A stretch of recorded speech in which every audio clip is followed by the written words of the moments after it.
I'm Sigourney Cantelo and welcome to Beautiful Inside. I've been a beauty and health journalist reporting on how to be beautiful on the outside for 22 years. Now I want to explore inner beauty as well. I've been influenced to make this shift by my own mental health journey, and it's prompted me to look for people like me who are willing to share their story. How do they care for their inner self while also attending to the outer? What have they learned about finding strength and courage and happiness in today's ever more challenging world? And what are the strategies that they've found to maintain that radiance, that joie de vivre, the inner spark that comes about when our minds and bodies are in balance? Come with me as we go inside the homes, routines, and inner lives of fascinating people. We'll discuss the science and psychology of beauty and self-care and give you the tools to look and feel the very best you ever have, inside and out. So this episode, for something a little bit different, I'm actually in the hot seat. I was talking to my best friend Georgie and I, who is also the editor of Marie Claire and an incredible journalist, and she suggested that I get interviewed about my story and about why I decided to launch the podcast and some of the extenuating circumstances that have really given me purpose and meaning with it. Now, this interview is really tough for me to share because I'm talking about my childhood, my innermost fears and insecurities, and the circumstances that led to me going to a treatment centre for anxiety and depression last year. I am going to tell you all about why and how and what that was like, and I'm so glad that I had Georgie there to hold my hand for it. Georgie and I worked together at Vogue over 16 years ago, and we quickly developed a very fierce friendship. We are the godmother of each other's children, and we've been through some really tough times together and amazing times. As I said, she's a fantastic journalist, and before helming Marie Claire, she had her own website and podcast, The Grace Tales, which was about motherhood and style. So we had similar career journeys in that we both quit Vogue to work on our websites. I've always admired her creativity, her determination, and her willingness to try anything in business. She's always been an amazing support to me and has always encouraged me to step out of my comfort zone, which, as much as I don't like it at the time, I'm always grateful that I did and I listened to her. So in this very intimate chat, we talk all about career, childhood, parents separating, mental health, ADHD diagnosis that we both got around the same time, and the very personal and life-changing experience that led me to launch this podcast and has given me true purpose and meaning with it. So it's a lot, but I hope you enjoy it. So how exciting. We're here for the launch of your podcast. Yes. How long has it been in the works? Oh gosh, at least probably a year. That's embarrassing. I always think that things, though, they take so much longer than than you imagine that they're going to take. Absolutely. And there was a big delay for reasons which we will discuss. We will discuss. And I had to sort of re-hone it and rethink it a few times. So, well, I feel like the timing is right now. I just feel like you're in a place. I've watched you obviously go through what you've been through, and I feel like you couldn't have launched it any earlier. No, you're because, right. And we are going to talk a lot about what you've been through in the last sort of few months. But I want to start at the beginning because our childhoods do inform so much of who we are as adults. And I want to know what you were like at school. Were you introverted? Were you extroverted? Were you a dreamer? Were you driven? What were you like? Well, we've talked about this a lot, our childhoods, haven't we? We have. You know, I guess for me, I was very driven, and I worked really hard. And I think, but I was also a dreamer in the sense that I was very creative, and definitely like all the subjects I did were very more creative, you know, humanities subjects. So 3 in English, 3 in art, drama. And yeah, I really sucked at maths. So. Well, I was in Maths and Society. We have talked about that. Maths in the sandpit, we called it. I think it's interesting you say you weren't good at maths, and I think these are the stories that we tell ourselves, and they sort of give us a sense of, I wasn't very good at that. Yeah. But you got a very good mark in the HSC, didn't you? So was that a surprise? Yeah. And how did that come about? Yes. So it was 99.45%. And it was a complete shock, and I thought that I should use it and go and do something like law or medicine, but there was no way. Like, my brain does not work like that. Luckily, not luckily, but the pass mark for the course that I was interested in was really high. It was around 98 at that time. So I think that's why I worked really hard. I knew I had to to get into that course, but then I ended up deferring because I was so confused about what I wanted to do. And I was like, I was thinking, you know, visual communications and like design, advertising, you know, I had no idea what I wanted to do. And so I ended up taking a year off, which led to 2 years, and then I went back to uni. So at that time, no interest in beauty or magazines? Because I used to be obsessed with magazines, and I was just very set on, I'm going to work for a magazine you I get You were so older. focused. So focused. I mean, it was You were doing shoots and submitting stuff to editors. So you weren't at school, there wasn't an interest in beauty? Or... I loved magazines. I worked in a newsagent, so I was obsessed with magazines like you. But I didn't know that I would work for it. It was in my mind as a possibility, definitely. And both my parents were journalists, so I just knew I couldn't be a news journalist. And I was very, very much interested in other topics, but it wasn't until my boyfriend at the time, he was working at a magazine, and he said, I can introduce you to someone. So I met Pat Ingram, and she was the head of publishing at ACP magazines then, and I was lucky enough to get a job, you know, a very junior editorial coordinator job on an interiors magazine, and started out that way. But no, I didn't even know that beauty was a thing. I didn't know beauty editing was a thing. And it was when I did discover it was a thing, I was like, oh, that sounds like me. But yeah. Went on to become the beauty director at Vogue. So clearly your parents raised an incredibly driven, determined young girl, because not everyone gets the position of beauty director at Vogue. And I still remember when we heard you were coming from Glamour, and I was like, oh, that's that pretty girl who I used to see at parties when I was at school. And obviously we became such great friends and we connected straight away. It was the dream job for so many reasons. You interviewed extraordinary people, you travelled the world, we went on a few trips together, and you wrote about products and people in the beauty industry. So looking back, what stands out the most to you about that time?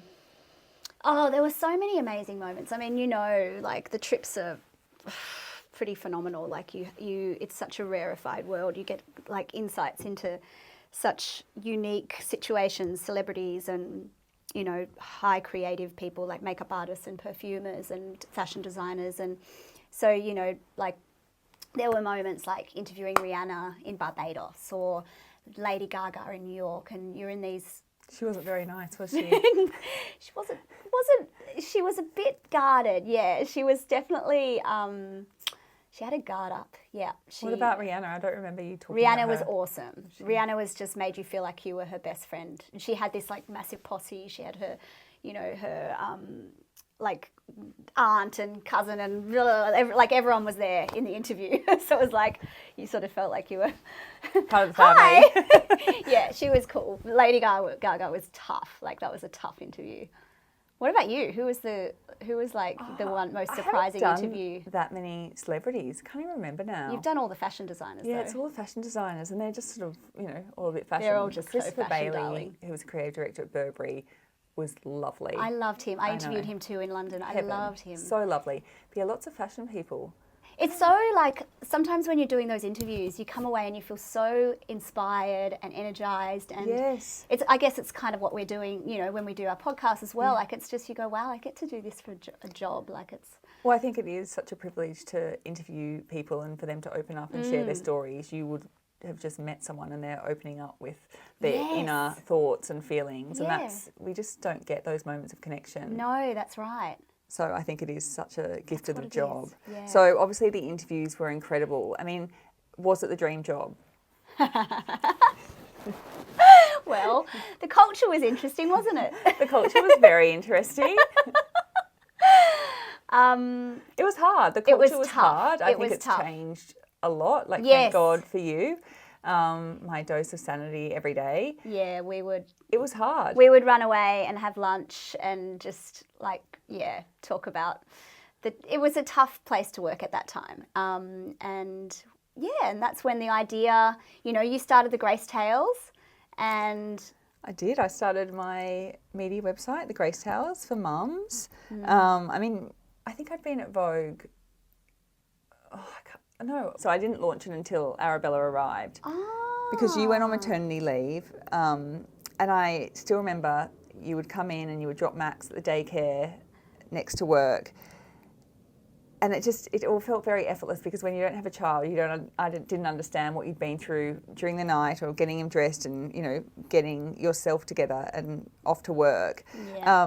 But what I do remember about those early days of motherhood is that sort of split identity. So you'd return to work, so you were, back as a beauty director at Vogue, but you were also a mum.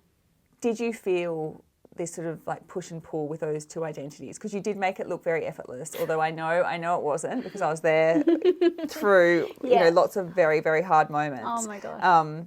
But what was returning to work for the first time like for you? I told myself I was ready, because I had to, I just had to, I think if I'd entertained the idea of not going back to work, I wouldn't have, but I just was like, nope, you need to, blah, blah, blah.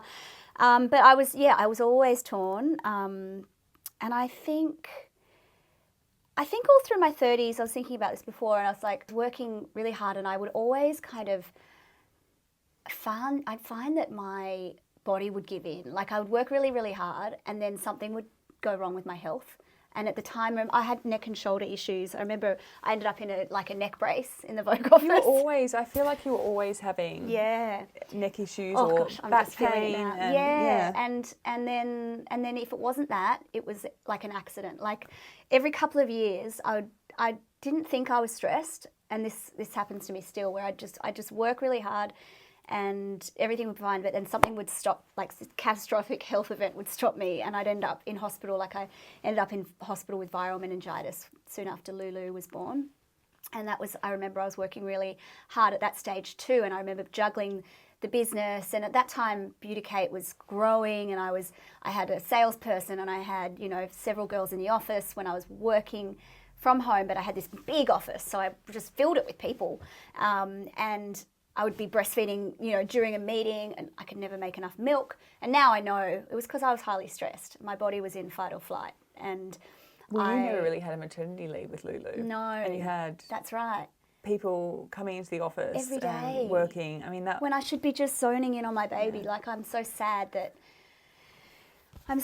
that I just missed that time with her. I did try to savor it, because I knew how important it was, and I remember just delighting in her and smelling her, and but I just wish that I hadn't been so pulled in two directions, as you say, by... But do you think we think we're going to be forgotten, and we want to, keep our careers going? Because I often felt like I was going to fall behind, and if I didn't keep running and keep chasing my career ambitions, that I would just fall behind, and I wouldn't get work, and that to fear. Me was that was the fear. Yeah, I think so, and I think all my life I've been that inner critic in your head, just, always making you work harder and do better, and, so I think whether it was from falling behind with work, from being a mum, or whether it was, just fear of not achieving enough, which is some idea in your head that you have. Well, what is that? It's our achievements validate us. Yes. And I've often felt, well, if I don't achieve, because everyone has commented, oh, you've achieved X, Y, and Z, then will anyone want to be my friend? Yes. Am I even worthy if I don't continue to achieve? So it's your self-worth is based on your achievements, which honestly, I think it's only getting older that just, life experience and age, and realising how precious life is, and your children start growing up, and you realise, hang on, that period's really, really short. Maybe trying to overachieve for who isn't worth it. 100%. But you ended up stepping away from Vogue, which is a huge decision. And some people are, as I did as well. And I copied.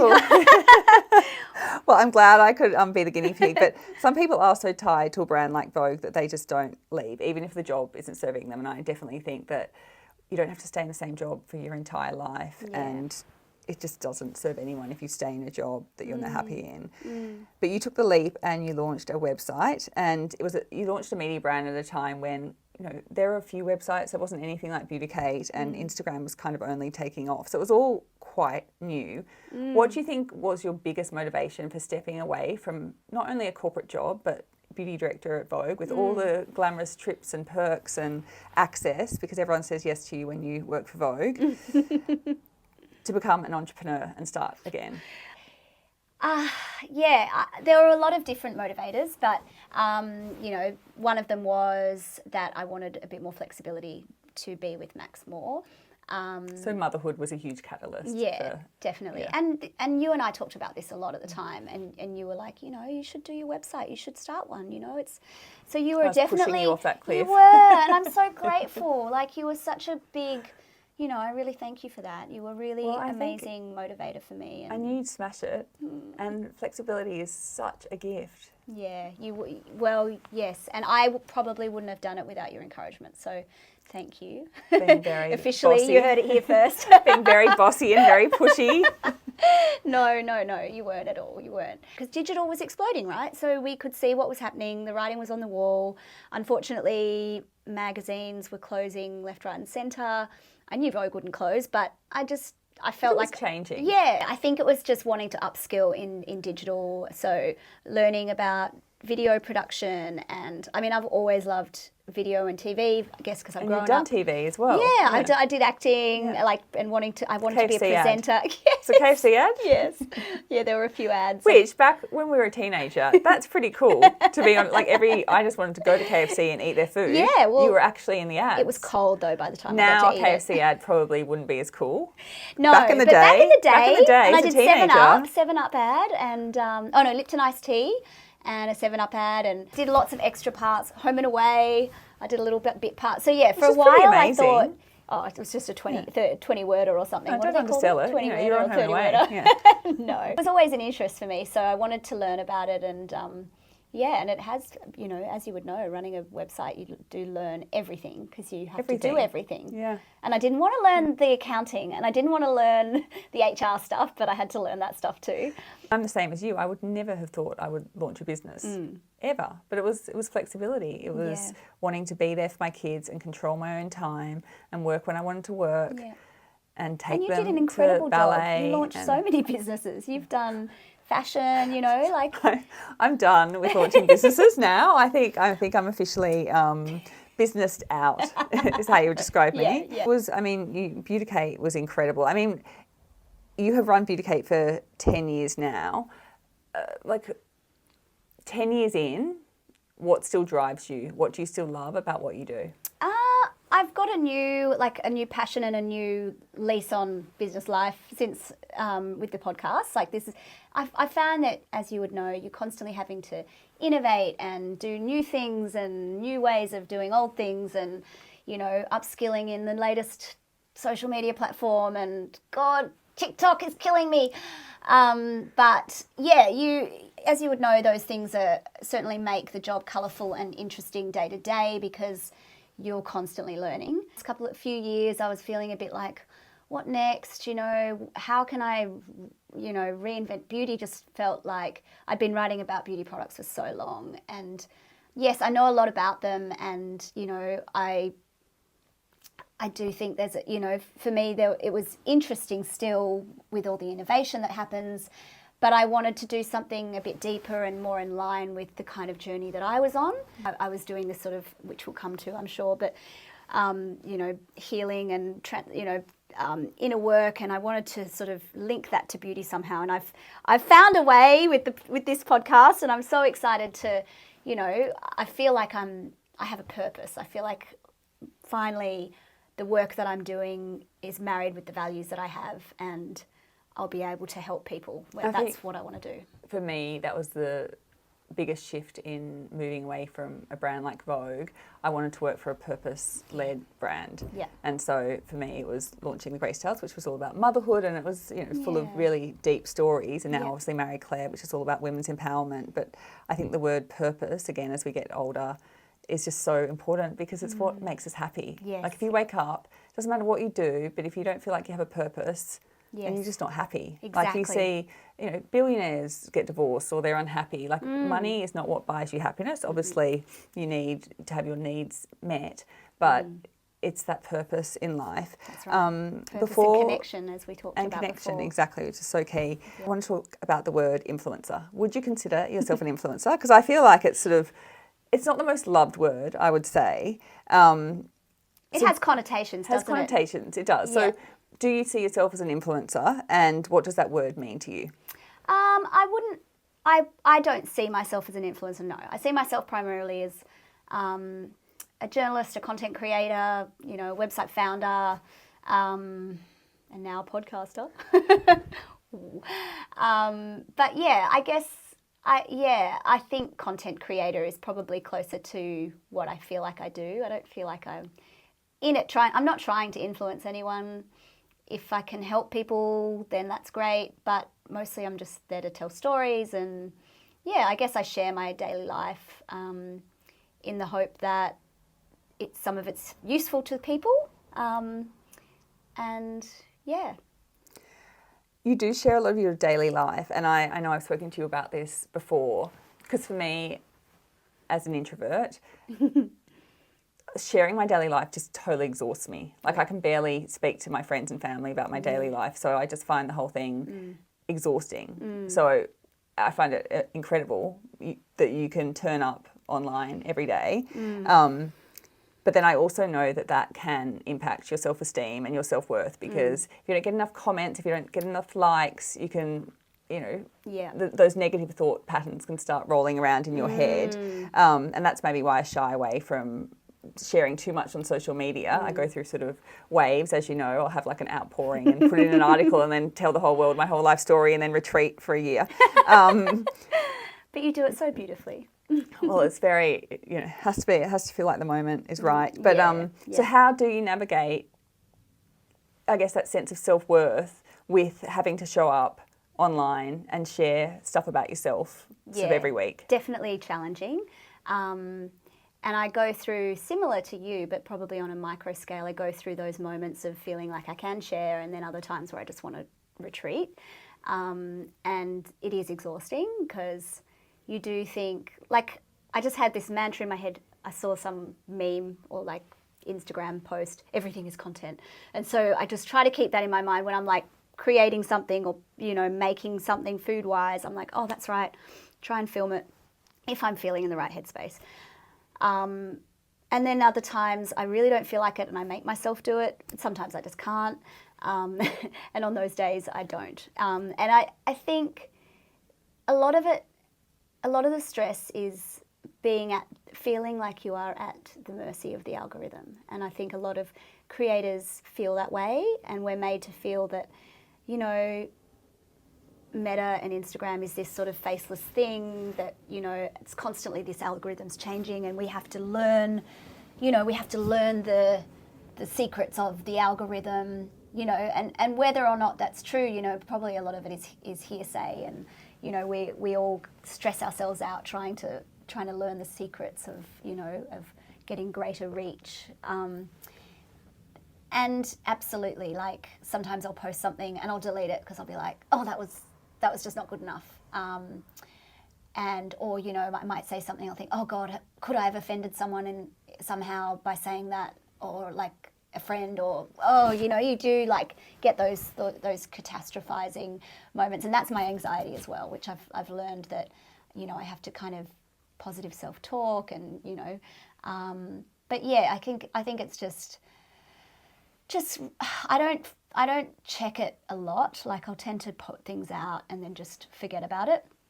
The more I check, the more that stuff goes around in my head, and the more I compare and see what other people are doing, and, oh, I should be doing more, and I should, you know. So I try to just get on, do my business and get off. But yeah, you do have to keep an eye on things, because sometimes, you know, new features come up that you don't know about, or, you know, that kind of thing. But yeah, it's just about being realistic, and I guess just thinking that people are generally good. You know, there's a few of those keyboard warriors, and, you know, those people that are pretty scathing for their own reasons, but by and large, most people want what's best for you, and want, you know, and are kind-hearted. So just being, you know, not hypercritical on yourself, and yeah.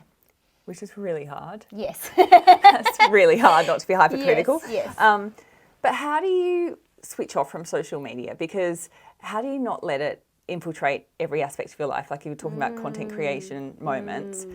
Obviously, if you're standing on a beautiful beach and there's an amazing sunset, everyone wants to get their phone out. But how do you sort of reserve moments for, which is, I think, a challenge for all of us. I mean, I'm not necessarily creating content, but my girls are around and I'm sitting there scrolling rather than spending time with them, and then I'm telling them that they shouldn't be on devices and I'm their role model. I know. Like it's a battle, Totally. not only if you're creating content, but in terms of being a user.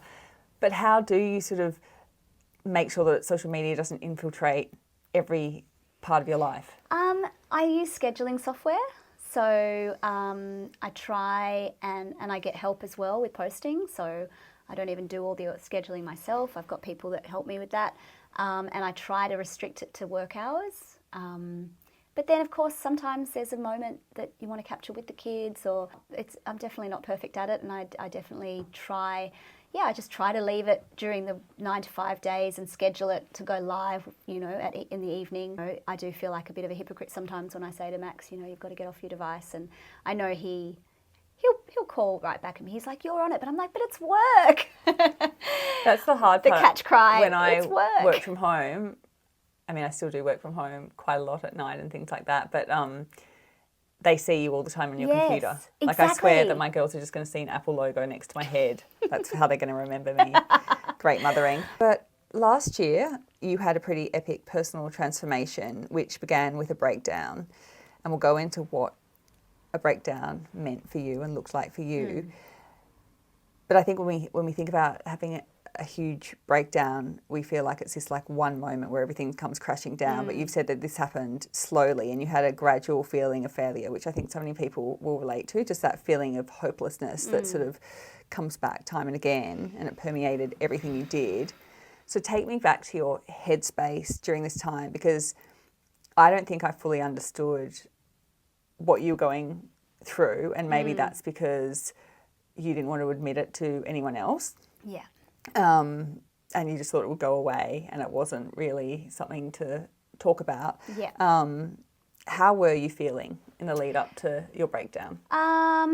Yeah, look, and the word breakdown, as you say, like I think some might call it a breakdown. I still don't know if what that is, if it was, but I guess I entered a period of depression that was sort of, I think it had been going for a while. The lead up to it was these chronic health issues that I was having, neck and shoulder issues and back pain.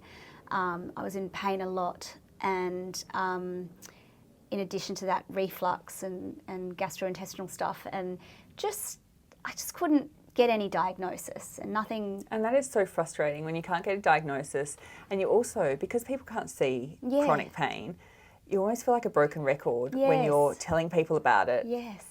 And but it's hard. It's like if you had a broken leg, you could actually be like, oh, look at my broken leg. But this chronic pain, you can't see it. And I didn't want to complain about it, and I didn't want to sound like a hypochondriac, or, and it's awful because you just feel so off and you just don't feel like you can perform. And and I was, I'd end up in bed for a couple of days and trying to work from bed, and that would make it worse. And so that was sort of happening on one hand, and then parenting issues, like,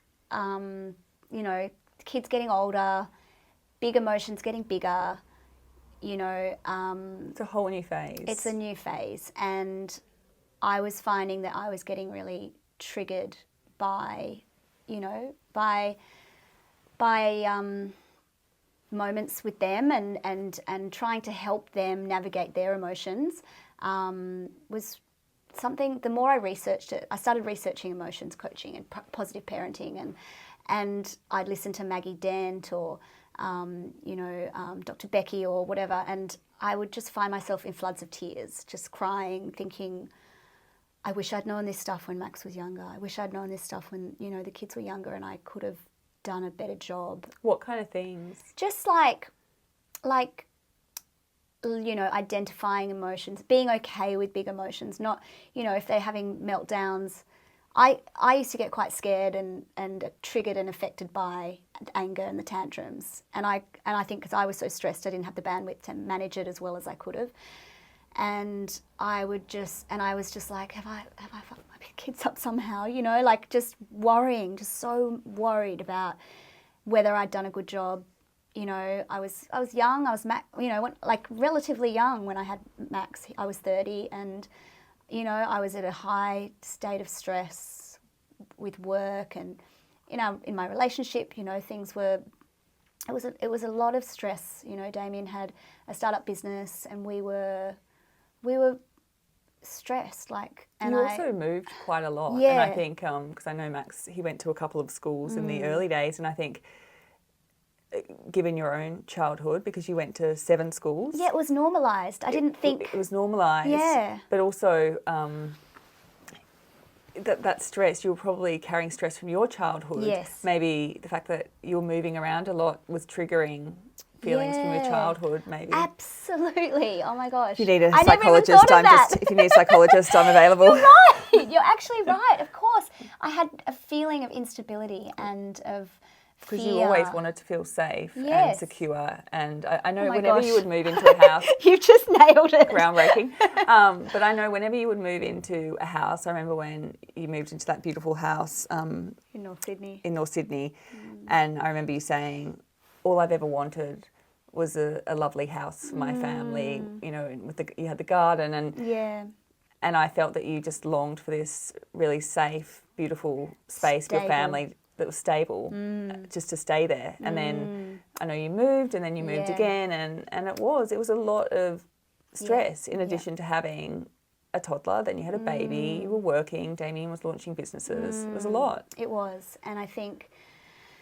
Yeah, I think that's exactly what happened. And I think last year it came to a head when I was learning all this about parenting, and I was just like, I don't think, you know, have I done the best job? I'd done the best job I could, but I think you know, that inner critic was running wild in my head, and I was catastrophizing, and the anxiety took over, and I was telling myself that I'd failed, I'd done a terrible job as a parent, and you know, I should have helped him more with his emotions. I should have been a calmer person, you know, not yelled at the kids, and you know, I think that I was probably pretty aggro and stressed when the kids were young, and I just had a sense that I should have done things better, and so. Every time I listened to Maggie Dent, I would be crying and crying. But you know, you're not alone in thinking you should have done things better. I mean, I think the biggest shock for me with motherhood was the rage. Yes. And that's probably the thing I have the most shame around, because I yelled at those kids. I mean, my girls, as you know, fought and fought and fought. But I look back on that rage, and I just never expected to be angry as a mother. I just thought it was like, you know, beautiful cuddles and like sweetness. Yeah. But it was this horrible sleep-deprived state where I just felt like I couldn't do anything, and that anger, and it was like, how have I become this angry human? Why am I yelling at my baby? Correct. It's so, and it's it was like, definitely it's a shame part of spiral. That. Definitely the shame spiral of the rage. There was rage. There was, and there were tears. You know, like I remember just sobbing and holding Max when he was, you know, a couple of years old, and I just think, oh God. Because then at that time I was starting to see a psychologist and going through my own childhood. So I think it was a culmination of, you know, realizations of what I went through, realizations of how that has affected me as a mother, and the fact that I had trouble around big emotions and feeling emotions, and so I went to see a psychologist, and he told me, he's like, you've got significant childhood trauma. And I was like, what? Like trauma? You know, like I think trauma, I think of, you know, sexual abuse, physical abuse, domestic abuse, war-torn countries, you know, fleeing from danger. Like I didn't think what I went through was trauma. But, you know, as I've since learned, trauma is a big encapsulating word, and it refers to feeling of not feeling safe. Also, people's reactions to trauma change depending on their personality, and obviously I was very sensitive, and you know, what I went through and being an only child, all of those factors meant that it affected me as an adult. And what I discovered was that a lot of beliefs that I had got around my parents' separation, you know, stayed with me in adulthood. Core beliefs, they call them. So, you know, feeling of, you know, being unlovable, or feeling, feeling like I don't belong anywhere. So these kind of things were affecting me as an adult, and I was being triggered by the kids' behaviour to kind of have these emotional outbursts. So, thing that we have also talked a lot about is having divorced parents, because Yes. our parents both got divorced. I was 14 and I think you were 8, Yes. from memory. Yeah. And what was different in your case was that your dad got custody, which I think is quite rare. So tell me about what happened when they got divorced and your dad had custody. Where did you go? So it was a tough time because I'm an only child, so it was very lonely. And I was sent to Western Australia to my nana's house. At 8? Yeah, to stay with her while my parents sorted everything out. So I stayed there for a term, and it was a bit of a culture shock because I went to this completely different bush school, Wildcatcham district school. You know, I was given my green tracksuit to wear, and it was just such a culture shock. Like all the bush, like kids from the bush and the farms, and, you know, getting the bus to school from the middle of nowhere, like big, you know, sweeping paddocks, and it felt lonely in another way, I guess, because I didn't have any siblings to talk about what I was going through. And you didn't have your parents there. So No. you were sent to live with your grandma. Yeah. And so you've lost all your friends, and then you also don't have your parents, because I think when divorce happens, you just want cuddles from your parents. Yeah. Do you remember that? Do you remember just feeling quite, Lost. lonely? Yeah. I remember that I had the Jessie, the sheepdog. So my nana's dog was my best friend. And I'd take long walks with her, and I'd tell her, I was convinced that she could understand me. So I'd say, Jessie, blink once for yes and twice for no. And I'd tell her everything that was going on, and we'd have conversations. And I had cousins. I had a lot of cousins there, which was great. So I had that sense of, you know, a bit of sense of family, where I hadn't sort of had a feeling of that. Like, I really always wished that I had a bigger family. So going to the farm was always nice, to be around all the cousins. I had 30 cousins, and then I have another 30-something, like almost 30-something second cousins. So at the time it was still very lonely, and but... Did you miss your parents a lot? Yes. Yeah. But, you know, and Mum was travelling a lot for work, so it was probably that I was a lot to handle for Dad after what had happened. So, yeah. And he got custody because Mum was travelling for work. As I mentioned, she was presenter for Beyond 2000. So she had this high-flying job. She'd fly all around the world. She'd go on these really long trips because when they're shooting, they have to get as much out of their trips as possible. So they have to try and tack on as many stories when they're in, you know, Europe or whatever. And when Mum changed jobs a bit further down the track, I went to live with her. And so your mum travelled a lot. How did that feel as a little girl? Because you were quite little, and I think, you know, we always just want our mum. And now you're a mum yourself, and you have such a great relationship with your own mother. Has it changed? Like, has having children changed how you see what she was doing for her career at that time? Yeah, look, I understand, you know, she was always very, very driven with work, and she has done some amazing things, and she was a great role model for me, looking up to her and seeing the great things she's achieved in her career.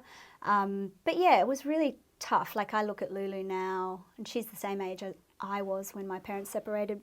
And I just, she seems so young to me, and I felt so old. I think being an only child, you're often put with all the adults, so you do grow up a little bit sooner. You kind of get a sense of maturity, maybe even if you're not emotionally mature.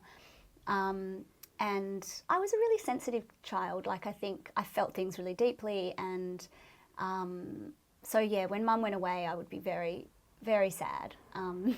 I remember I used to stand in her closet and smell her clothes, like all her scarves smelled like her. I can remember the fragrances she wore, Mitsuko by Guerlain, Joy, and Jampatu Joy, and so the smells would just be a lot. And I used to, oh, this is really sad. I used to collect my tears in a teacup for her to try and show her that I didn't want her to go away. I'd be like, Mum, I collected my tears, but they would always evaporate. I'd be like, God. I swear there were tears in here. And she would be like, oh, you're so dramatic. Oh my God. But, it was, I did miss her a lot, but, you know, it was something that she needed to do. And we do think that kids are so resilient, and they are, and because often they have very few words, like you'll ask your child, oh, how was your day? Fine. And they often don't open up to us. But there's always so much going on behind the scenes that they often won't tell adults. Yeah, that's so true, isn't it? I mean, you don't have any self-awareness as a child, so you don't really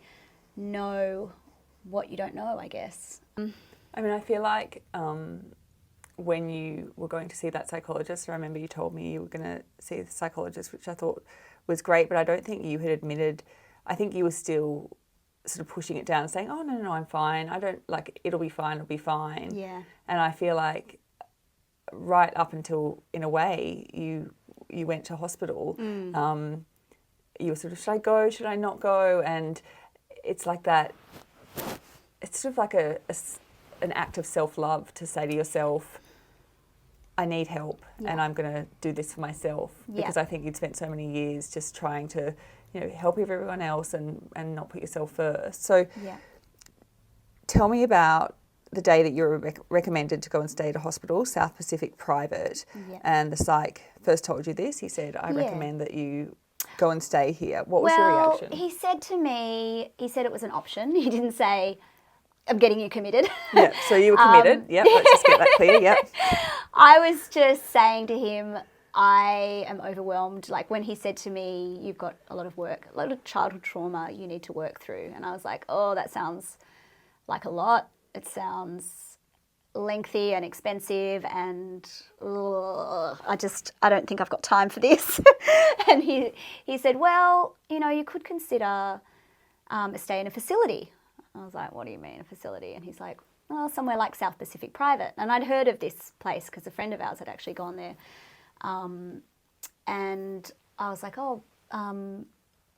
the rehab centre? And he was like, well, actually they do anxiety, depression, workaholism, you know, burnout. And actually our friend who went there for, you know, depression and burnout and things. So yeah, I thought it was pretty insane, and I wasn't really going to entertain it, but then I Googled it when I got home, and I did a couple of questionnaires on the thing, and once I was in the system, I started getting emails from them every day, and then they had an intake person call me, and I was like, look, I'm not that bad, I'm fine, I'm functioning. Like, it wasn't like, when, you know, back to the breakdown thing, it wasn't like this colossal kind of, I can't work anymore, I can't go out. It wasn't anything like that. I was functioning, I was showing up on social media, going to events, although trying not to, but I was probably withdrawing a little bit socially. When you awake, because I think it's always really telling when you wake up in terms of depression, did you have a feeling of hopelessness when you would wake up in the morning? Did you feel like... Yeah, it got to a point there where I had, I'd never really had depression. I'd had anxiety, definitely, all my life. But I didn't know that feeling. That was alien to me. And I was like, I just don't want to do anything. I just feel like I have to. Like, I was going through the motions, but it felt like dragging myself through the motions because I just felt bleak. And the more I think I delved into the childhood stuff and relived it, the sadder I got, and the sadder I got about my kids. And I was just fearful that I wanted to be the best parent that I could be. And I was worried that I didn't have the skills and I didn't have the emotional strength. And so when the psych said to me, and he'd actually worked at SPP, South Pacific Private, so he knew it intimately, and he said, I think you would really benefit from the group therapy, because there's something about group therapy, it's pretty amazing. If you've never done it, it gives you a validation for the things that you've gone through. There's something, and it's incredibly supportive. There's something, and it's connection, as we were talking before. There's just that sense of connection that you get, but it's on a grander scale. It's not just you and a therapist, it's you and other people. And even if your stories are different, and, you know, there were so many different types of trauma, there's just, the themes are all the same. Well, those core beliefs are all the same. It doesn't matter where you came from, what your background is, you come with your stories and your vulnerability, and I think, and you connect over that openness. And exactly. So, special. yeah, I didn't, didn't think that I was the candidate for it. I thought that my trauma I thought I'd be laughed out of there, basically, because I knew that, like, it's the people, like, it's a rehab centre. So there are people there with, serious, like, drug and alcohol issues. There's meth addicts and alcoholics and, major mood disorders and sex addicts. Yeah. So, like, just a real cross section of society, but it was incredible. Like, the experiences that I had and the people I met and the healing that I had was What happened? Amazing. Because I feel like you have an idea in your head about what these places will be like. What did you imagine, and what was admission day like? Like, did you get stripped of everything? Yeah, almost, not quite. I imagined I had a very much, like, I was thinking One Flew Over the Cuckoo's Nest, I was thinking Girl Interrupted, there was that TV series, Rehab with Dr. Drew or something. So I had all these ideas about what it would look like. And, when I was packing, I knew that it was really specific stuff that we were allowed to we weren't allowed to bring. Basically we were cut off from society for 3 weeks. So it's a 3-week stay. So that was the first part of the story. It was a long interview. We had a lot to cover, so we decided to split it into 2. As you can see, I was very torn about whether to go and get help. In the next episode, I chat to the psychiatrist and he had some really interesting insights. And ultimately, I made the decision to go to the treatment centre. In my next chat, I talk all about my 3-week stay there, what that was like. You can imagine there were some pretty interesting moments. We also talk about what life has been like since, and our healing and our mental health journeys. So I hope to see you for the next episode. Thank you so much for being here. Your support means the world to me.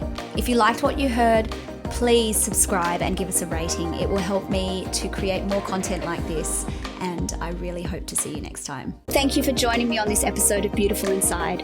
If you enjoyed this, the best thing you can do is share it with a friend, leave a review or give us a rating.